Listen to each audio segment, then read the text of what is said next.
It was good to see him out there again. Still a little sore, but still making good progress. Is there any update to the status for tomorrow's game? Yeah, we're not going to play him tomorrow. It's with a back-to-back in the week, coming up, a week off after that. The progress is great, but it just doesn't make sense to risk it right now. So would he be out for the Rising Stars as well for Friday?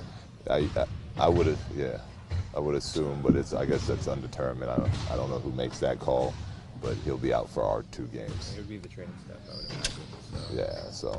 Yeah, but I'm more concerned with these 2 games coming up and what's keeping him healthy and keeping the progress going that we have right now with him. Was there any contact? What he did say? Yeah, there was some contact, which is the first time he's really done that. It wasn't up and down full court scrimmaging, but it was half court defensive drills with guys getting after it. He looked good, but there's still a little bit of discomfort. Do you expect him to be able to go after the All-Star break? Yeah, at some point. Well, the first game after the All-Star break? Yeah, I mean, listen, we're going to continue to do, to treat him, and he'll continue to come in and get work done and get shots up. And when his body is ready, then he'll play again. And I can't tell you if that's going to be the first game, the second game, or the third game. It's just whenever his body's ready to get after it again. So when you say discomfort for Lonzo, are you talking more about the healing process and just not getting all the way there, or is it more a matter of him figuring out how to play through it, if it's going to linger at all? Well, I asked the trainer, and the trainer told me he had some discomfort. So we got a flight to catch. I didn't get into the details of what he meant by soreness, but.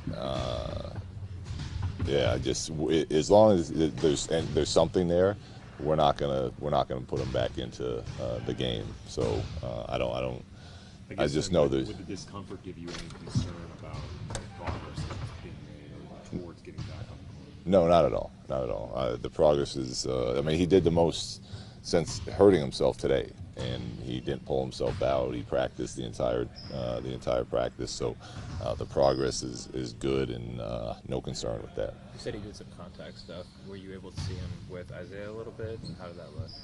Yeah, they were in the same group today. They look good.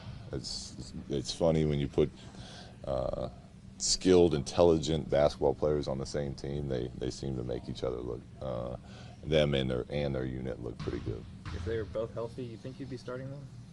Both of them together? What? I'm saying if, let's say they're both healthy after All-Star break, do you think that it would be a good look to start them both together in the backcourt?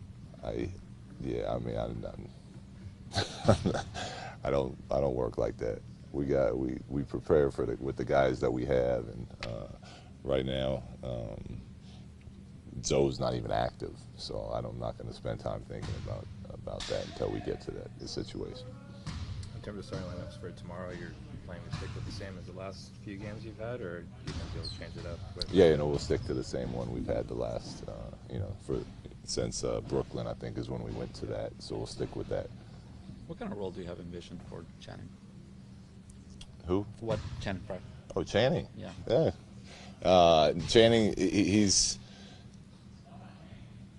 he's someone that can really stretch the floor for us. Another player, and I'm interested to get him and Kuz on the court together as a 4-5 to, play with that type of spacing. He's a veteran that is going to be great in the locker room. He already is. The guy never shuts up, but it's always positive, and it's always trying to help younger guys. He's given tips throughout the entire practice. Just a great guy to have around, and I'm excited to get him out there too, to like I said, space the floor and see what that can do for our group. Last night, Steve Kerr had some of the guys, Draymond, Andre, draw up plays during the huddles, and they responded well. You've been around that group before.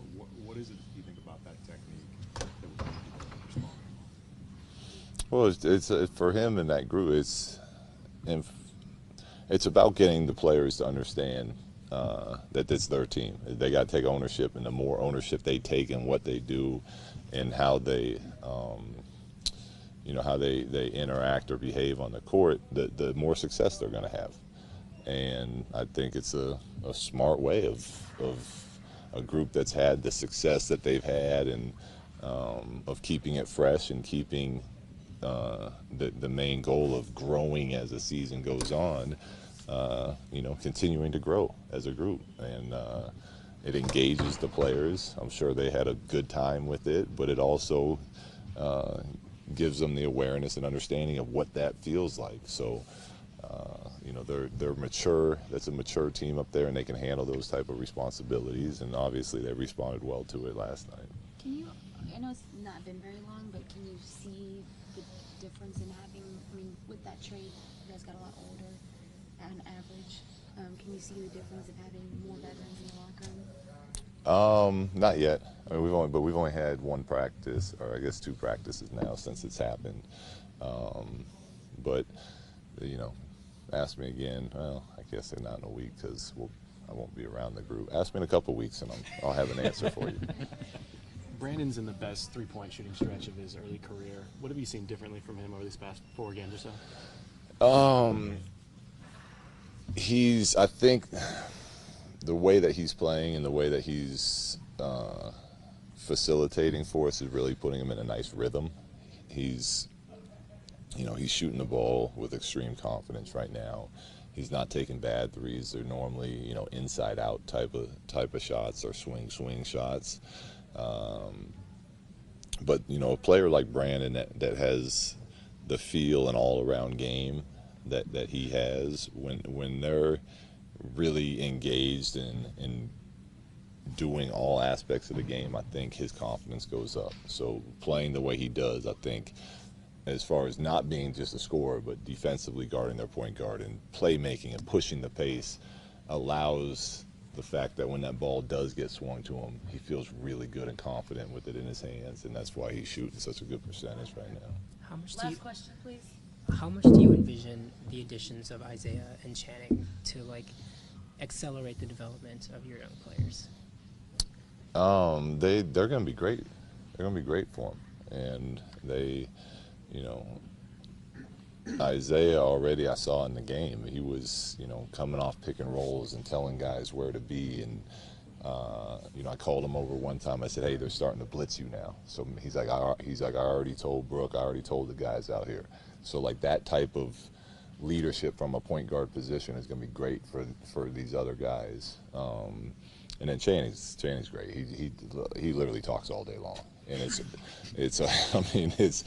positive, and it's from doing closeouts with the bigs today about having your left foot a little higher and keeping your arm up. So things that we teach as well. But when a teammate that's been in the league for 12, 13 years tells you, as well as your coaches, it just speeds that up. So I'm excited to have both of them as part of that process. Thanks.